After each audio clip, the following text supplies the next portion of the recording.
The other day, some random person walked up to me and said that homeless people are disappearing. There are 40 ICE agents in a hotel room nearby, and they're pulling homeless people off the street and taking them to feedback camps. And while I do believe that there is a dystopian future that could occur, I looked into it and it's not happening. Point being that is the left's boogeyman these days. ICE coming in the community, taking non-immigrants who are just homeless and maybe don't have documentation. Um, but really what people are afraid of is the crumbling system and the various movements and emotion that we see out in the world is a reflection of that fear. Because the system is failing, the system is crumbling. We're witnessing the collapse of everything. But it's broken. In Oregon, they decriminalized drugs. It was a failed experiment, apparently, because it just led to a lot more people using drugs. Why would that be? Because they didn't address the underlying issue about why people are using drugs. They didn't address the pain, the fear, the separation, the loss of senses of self, the loss of remembrance, the inability to find a time to put ourselves into a quiet space.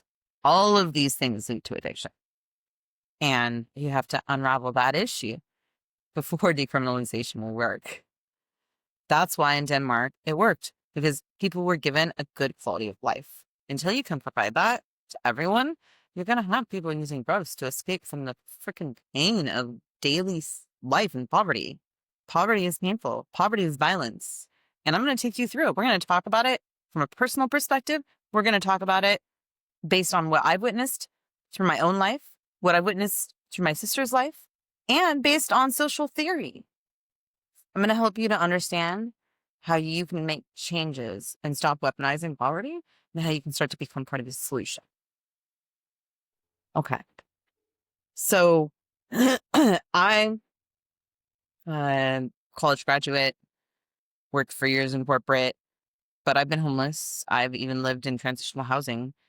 And I'm going to go into more detail a little bit further on, but I will just tell you it was dehumanizing. It was horrible. They didn't make me feel good about myself. They didn't want me to feel like anything except hopeless about the world, about my state in the world, about my future. It was a bad situation. That's what the government offered me, was surveillance, control, fear. No healing, no hope, no support, no real support. My sister, she died. She died on the streets of Oakland in a box truck. There wasn't a place for her. There was no help for her. She had a dual diagnosis. She struggled with addiction. She struggled with trauma on top of trauma. She needed help. There was no help for her. She even got into a program where she had got housing for a year, but that year ended. She went back on the streets, just like this transitional housing program, just a rotating door, no real solutions. No one's addressing the underlying cause. Why is that? I don't understand. What I am seeing is a lot of anger. I went out to the No Kings protest in Portland. Just wanted to see it for myself. And the music was beautiful. But when people started getting on the megaphone, they're pretty negative. It was a lot of talking about Trump. Really, really like dense energy. It wasn't really about change. It wasn't addressing the issue. It was talking about how bad Trump is. It wasn't talking about how we changed the system, created Trump. And then I saw other anger, the counter protesters who said, God bless ICE and God bless Trump. But they said it was such vitriol. It didn't sound like they actually cared. It sounded like insults. God bless ICE. God bless Trump. Just the way they said it was so angry. There was a lot of anger on display. And I think the people are pointing the finger at each other, so, just separating over Republican, Democrats, black, white, trans. What group are you? Do you like my group? Do you recognize my group? Do you invalidate my group? When can we just be people? People who love and cry and laugh.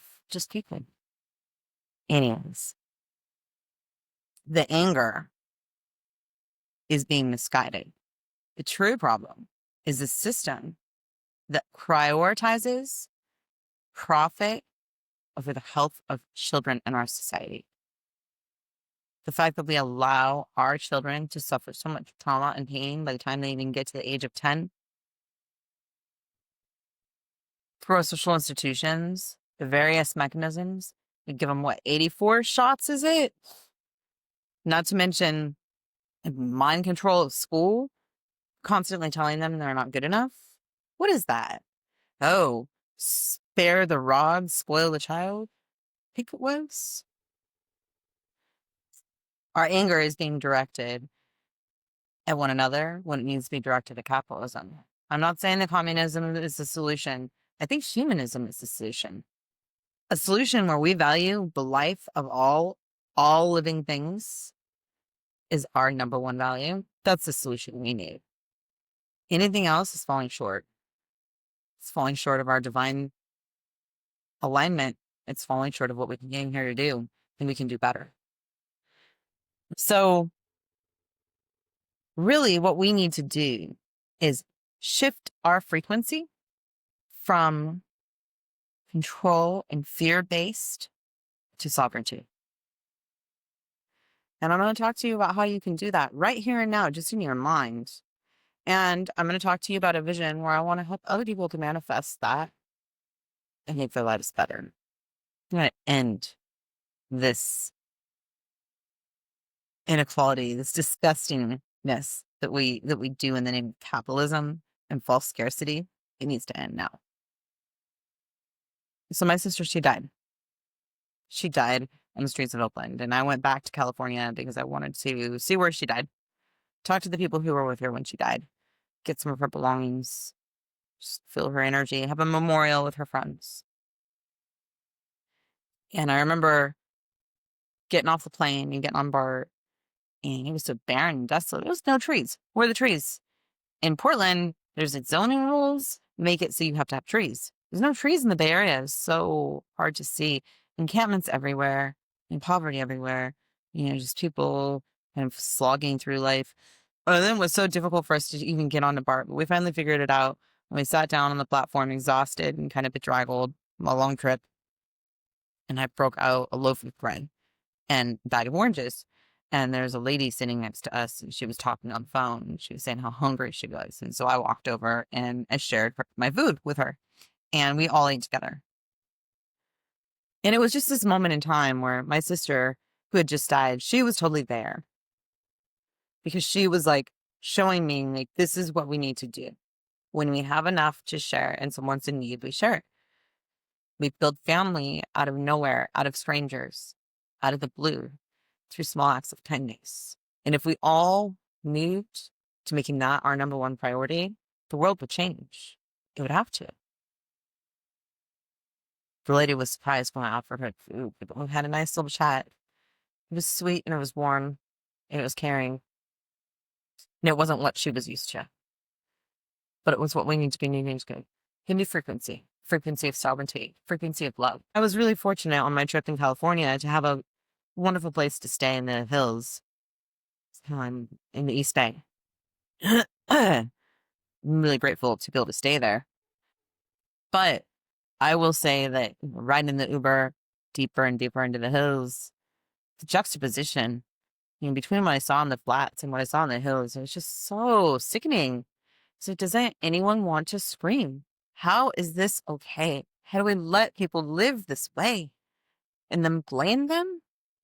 What is that? After the barren beauty of New Mexico and the trees of the Pacific Northwest, the concrete jungle of California broke my heart. And it broke my heart to know my sister died then. This isn't sustainable. We can do better. We need to change.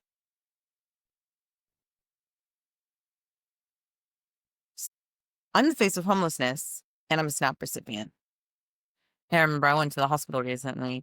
I was talking to a nurse, and he was talking about those homeless people. And at the time, I was living in extended stay in America. Grateful to be there after I upgraded from the Motel 6. So happy to be in a place with running water, a place to shower, a place to prepare food.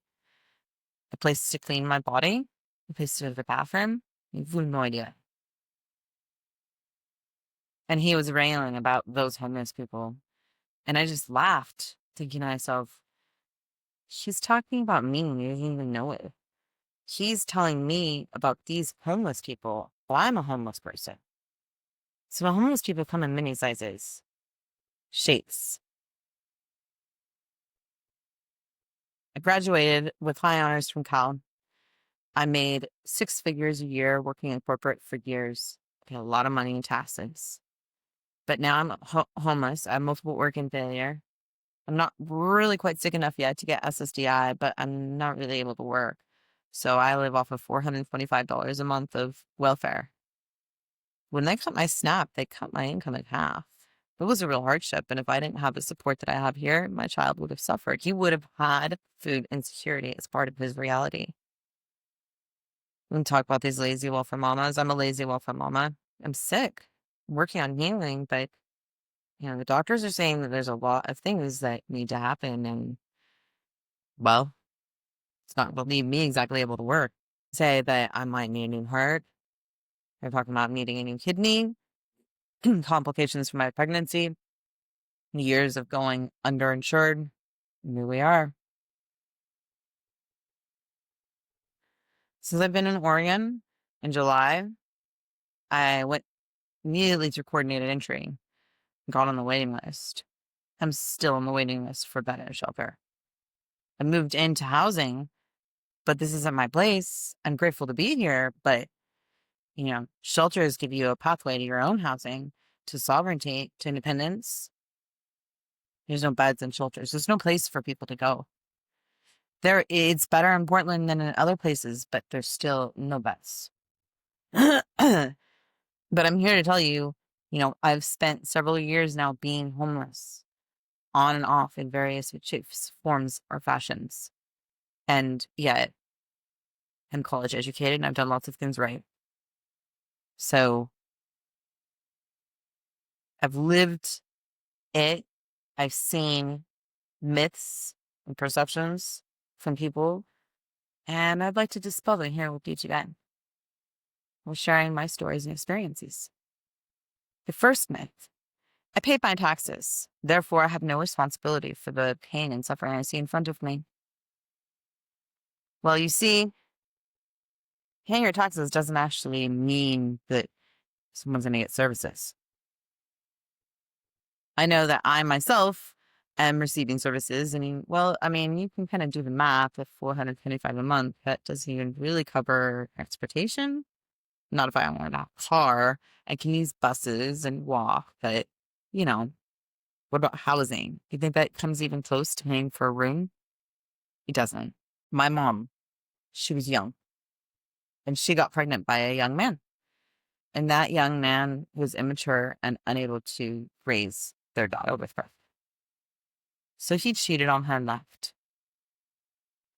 His parents paid her some small stipend of money for a period of time. At the end of that period of time, they told her that she needed to go on welfare, and that's what they paid their taxes for. So she did. And I remember that period of time when we were on welfare. And I will tell you that despite my mom's most careful budgeting, we went without food multiple days out of the month. There were times when my primary meal was the school lunch. That was my family's version of, I paid my taxes, you're good, right? Our social systems are failing. We're not catching those who are in need. Paying your taxes isn't doing anything to help people who are in need. Myth number 2. You just pull yourself up by your bootstraps. Homeless are lazy. They just don't want to work. Well, I was in this period of time where my whole body had shut down. I'd gone into fight or flight because it was just too much and my life had become too much and I needed to reset. And during that period of time, I needed to leave. I desperately needed to leave just for a little while, just to repair, to heal. And also to set boundaries with my partner, to let him know that I was really serious about the boundaries that I was setting, that I wasn't joking. And I had arranged to go stay with my aunt.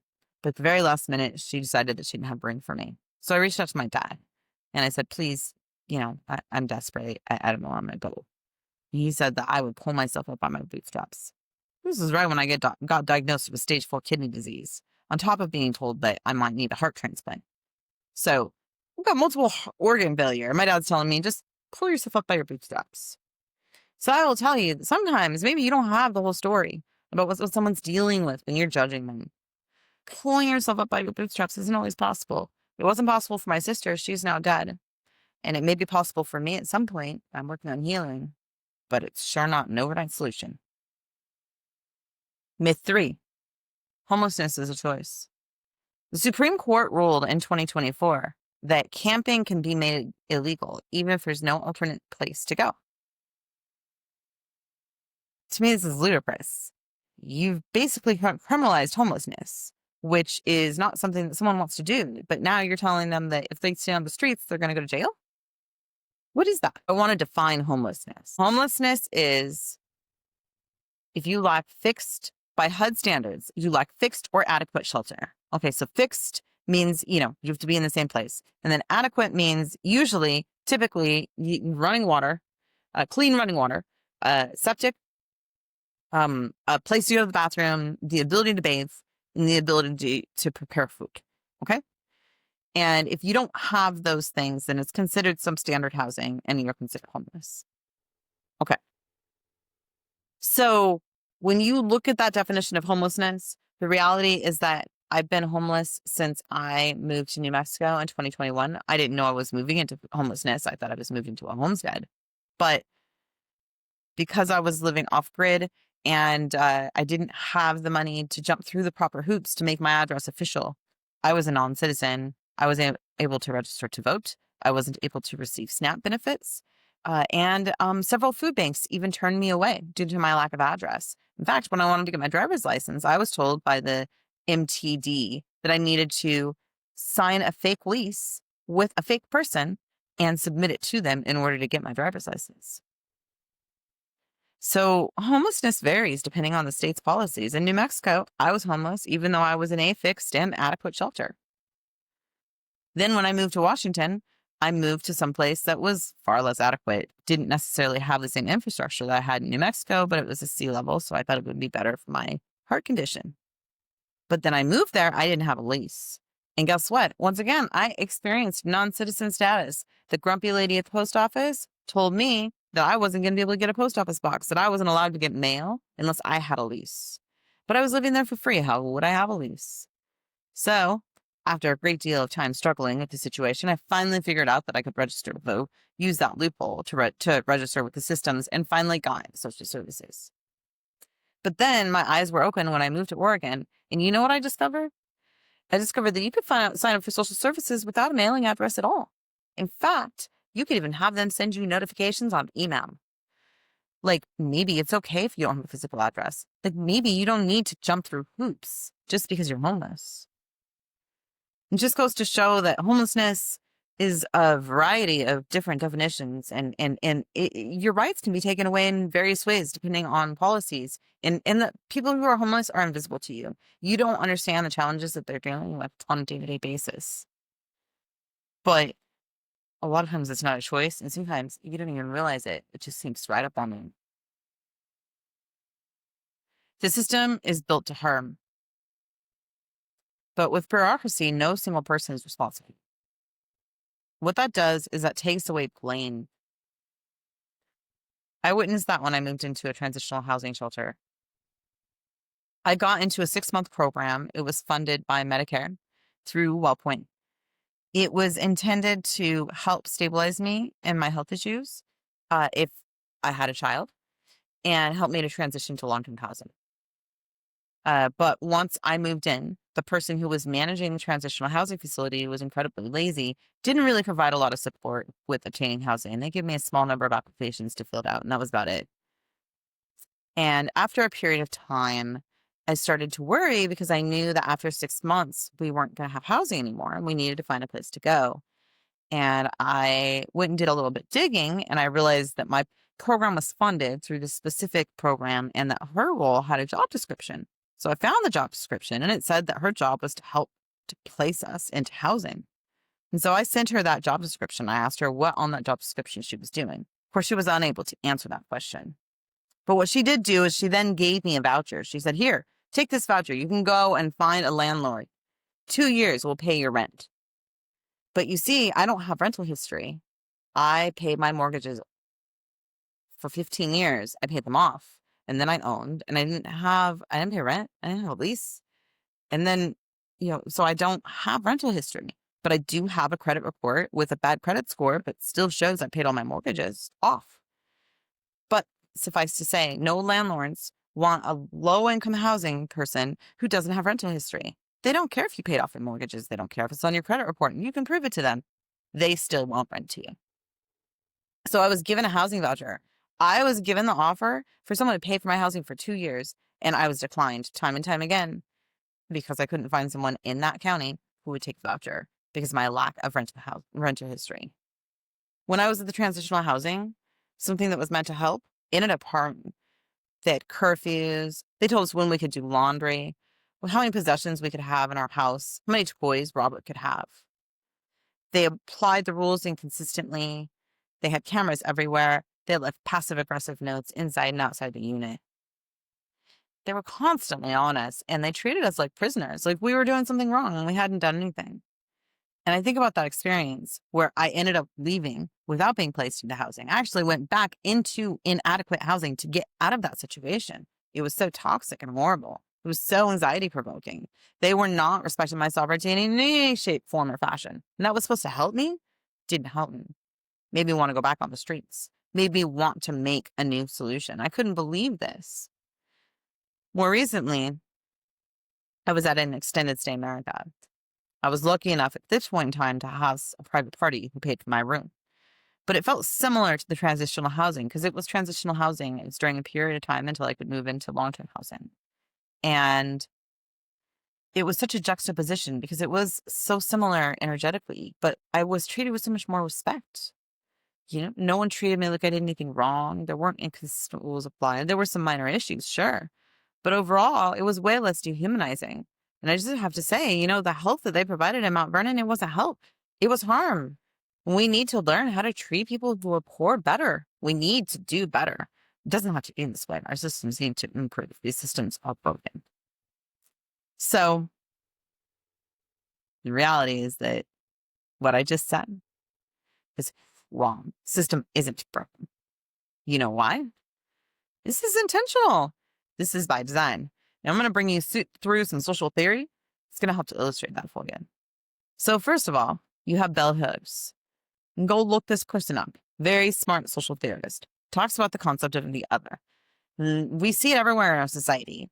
Othering people because they're transphobic. Othering people because they are pro-Charlie Kirk. Othering people because they're Republican. Because they're Democrat. Othering people because of the color of their skin, their socioeconomic status. You see, when you other people, you justify treating them unequally, treating them less than, treating them like animals, treating them like lesser than you. Othering is the first building block upon which our society justifies mistreatment of the poor. The second is something that Pierre Bourdieu talked about. It's the myth of meritocracy. Now, he points out that we are taught to believe this idea that if you work hard, you will get ahead. The reality is that if you work hard, you may get ahead. But if you have capital, you are far more likely to succeed in life. The meritocracy is an illusion, another building block of control. Irving Goffman and Michel Foucault, they talked about how help can turn into harm, about how surveillance and control can take over when you're providing support, about how low-income housing can end up feeling like a prison. They talk about total institutions and creating dependency and then calling it deviant.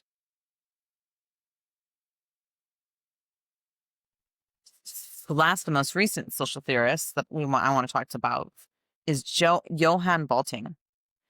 He's more recent. He actually did his work in 2011. This is after I graduated from Cal, so I didn't actually remember reading books written by him. But he talked about structural violence, and what I loved about what he discussed is it's what I lived. Blameless bureaucracy.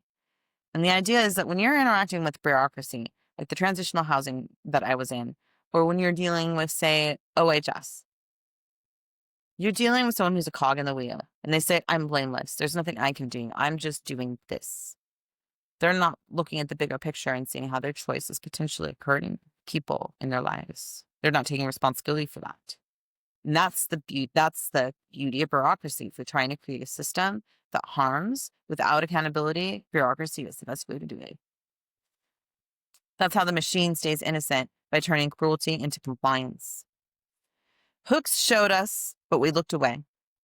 Bourdieu unmasked merit is myth. Goffman and Foucault showed us that help becomes surveillance.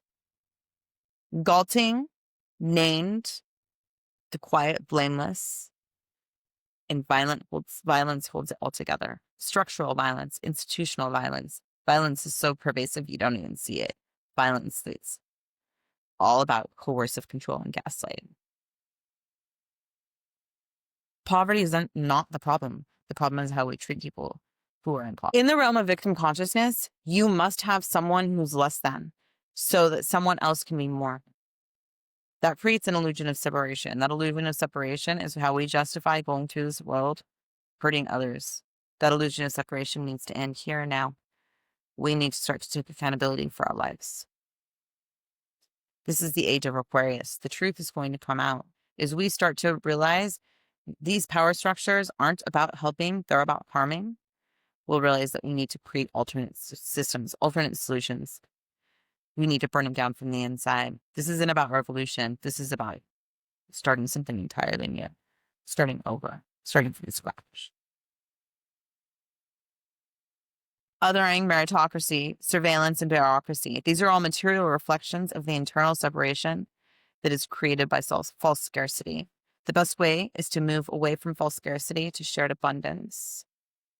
Path forward is wolf, bear, wild, lion.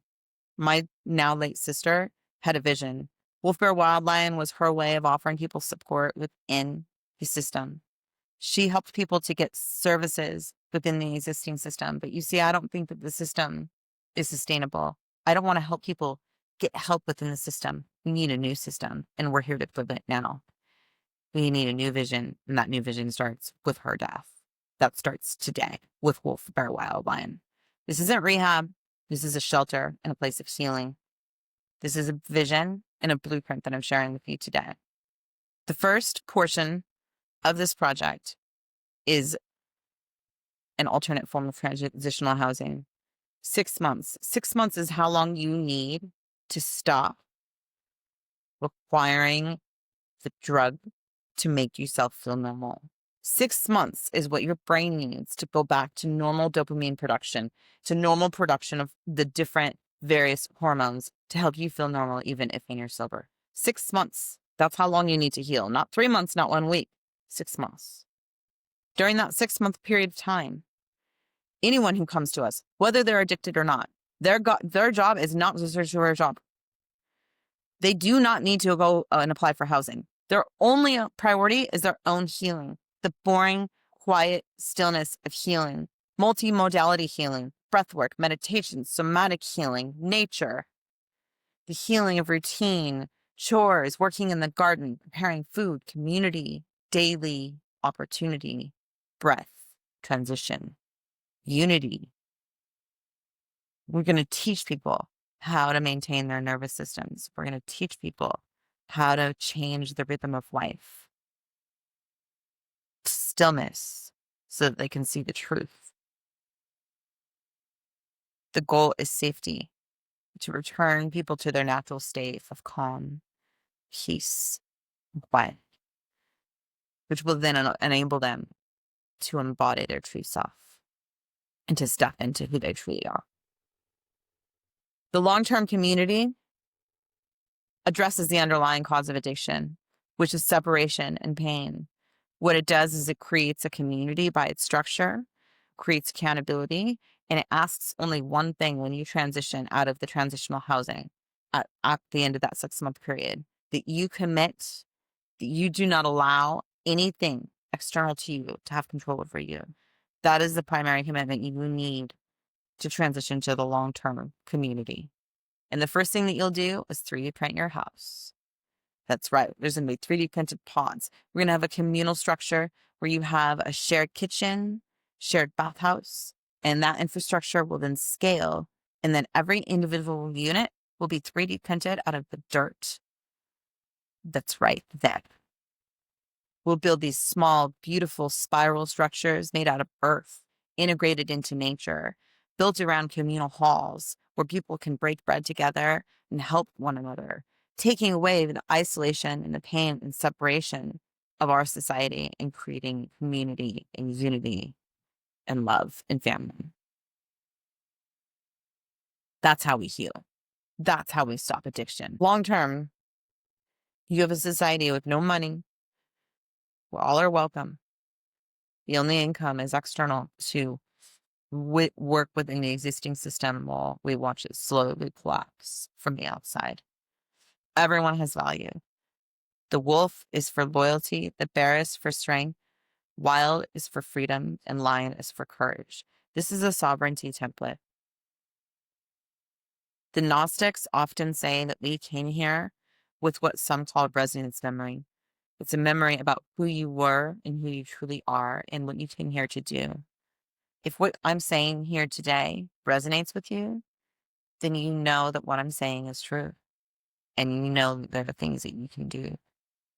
You know that you're here to burn down from the inside, not through revolution, but through quietly opting out and saying there's a better way. You don't need money to help. All you need to do is hold decision. All you need to do is witness our pain and say this is enough. And we are going to create something better. Believe it. That's all you need to do. But if you have money or you have resource or you have capacity, take action or help us take action. I only have a vision. I don't have capital. I know that I can do it, but I can't do it alone. What I'm giving you is an energetic diagnosis. We're going through a collective dark night of the soul. We need to remember that ascension is about remembering that we have a choice. We have a choice about who we want to be. Do we want to allow safety to equal control? Do we want to allow peace to be dangerous? Or do we want to step into our truths? Wolf-Barred Wildline is not a vision, it's a frequency. My sister, she didn't need to die that way on the side of the street. She didn't need to die cold and alone and sad, being rejected after she went and tried to get to the hospital to help her. She didn't need to die like that. And as we all have our collective dark night of the soul, we realize that there is no escape during the ascension. And that the only thing that we can do is step into the truth. And we can make a choice. Are we going to choose fear or love? I'm Bethany. And this is Rogue and Her Child. There's spirituality meets science and gnosis and truth. We're bringing home.